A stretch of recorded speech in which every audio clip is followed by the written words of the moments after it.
کٹا ہوا ہاتھ۔ ابھی فلورنس میں 10 روز گزرے تھے کہ ایک شام جب میں دکان کا حساب کتاب دیکھ رہا تھا، ایک صندوقچے میں مجھے ایک رکا ملا۔ اس پر لکھا تھا کہ اسی دن آدھی رات ادھر ہو اور آدھی رات ادھر ہو، ایک معینہ مقام پر پہنچ جاؤں۔ خدا جانے کون اس رکے کا لکھنے والا تھا۔ بہت سوچا، کچھ یاد نہ آیا۔ اس بستی کے کسی بھی شخص سے میرے قریبی تعلقات نہ تھے۔ پھر یہ رکا کس نے بھیجا تھا؟ آخر یہ سوچ کر اس الجھن سے نجات پائی کہ کسی مریض کو خفیہ طریقے سے دیکھنا ہوگا۔ اس سے پہلے بھی کئی دفعہ ایسا ہو چکا تھا۔ میں نے جانے کا ارادہ کر لیا، ساتھ ہی والد مرحوم کے دیے ہوئے کچھ ہتھیار سنبھال کر رکھ لیے کہ کوئی انہونی بات ہو جائے تو اپنی حفاظت کر سکوں۔ آدھی رات سے ایک ذرا سا پہلے میں چل دیا۔ اس پل پر پہنچا جہاں مجھے بلایا گیا تھا۔ چاروں طرف سناٹا تھا اور ایک عجیب سی سنسنی، ٹھنڈ بھی غضب کی تھی۔ پورا چاند آسمان پر روشن تھا، نیچے دریا کی لہریں چاندنی میں جگمگا رہی تھیں۔ آس پاس نہ کوئی آدمی نہ آدمزاد۔ اتنے میں آدھی رات کا گجر بجا۔ میں نے کچھ آہٹ سی محسوس کی اور چونک کر سامنے دیکھا تو نظر ایک لمبے تڑنگے شخص پر پڑی۔ اس نے سرخ رنگ کے لبادے میں اپنے آپ کو چھپا رکھا تھا، چہرہ بھی ڈھکا ہوا تھا۔ مجھے کچھ ڈر سا لگا۔ پھر خود کو سنبھالتے ہوئے میں نے کہا، کیا تم نے مجھے بلایا ہے؟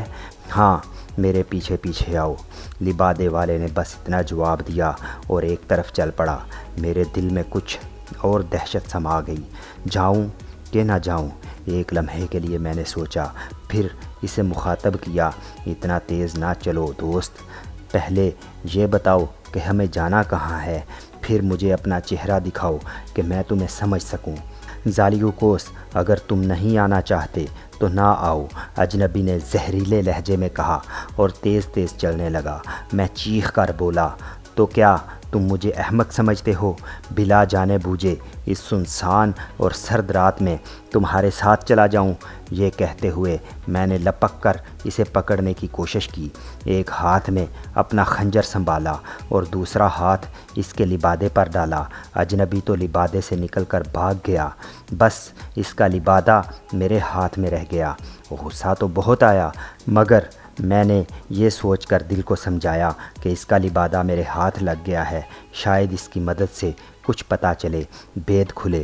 میں نے لبادہ اپنے کاندھے پر ڈالا اور گھر کی راہ لی۔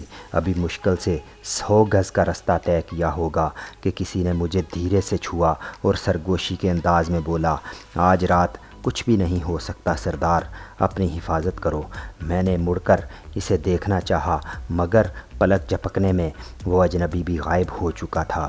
یہ بات صاف تھی کہ اس نے سرخ لبادے والے کو خبردار کرنا چاہا تھا اور مجھ پر اسے اس لمبے ترنگے اجنبی کا دھوکا ہوا تھا۔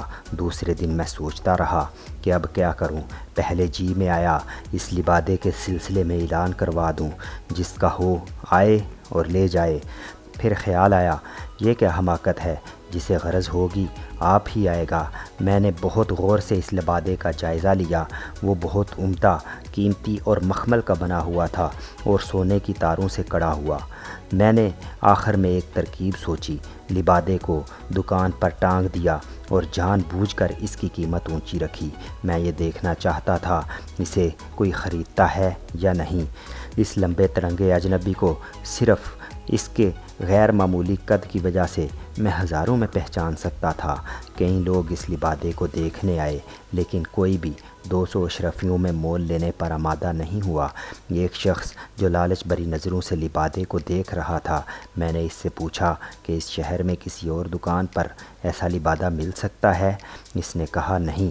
دن گزرا، شام آئی، اتنے میں ایک شخص دکان میں داخل ہوا، لبادے پر نظر ڈالی، 200 اشرفیاں گن کر نکالیں اور بولا، مجھے یہ لبادہ پسند آیا ہے کہ اس کے لیے میں نے سارا سرمایہ خرچ کر دیا۔ یہ لو۔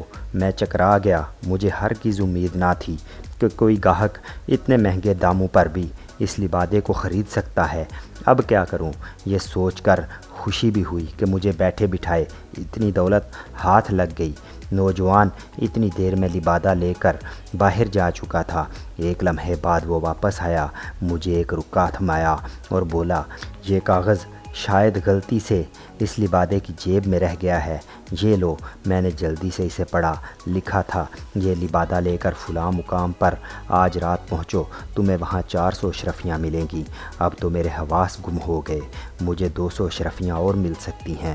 یہ سوچتا ہوا میں دروازے کی طرف لپکا اور چند لمحوں بعد اس نوجوان کو جھا لیا۔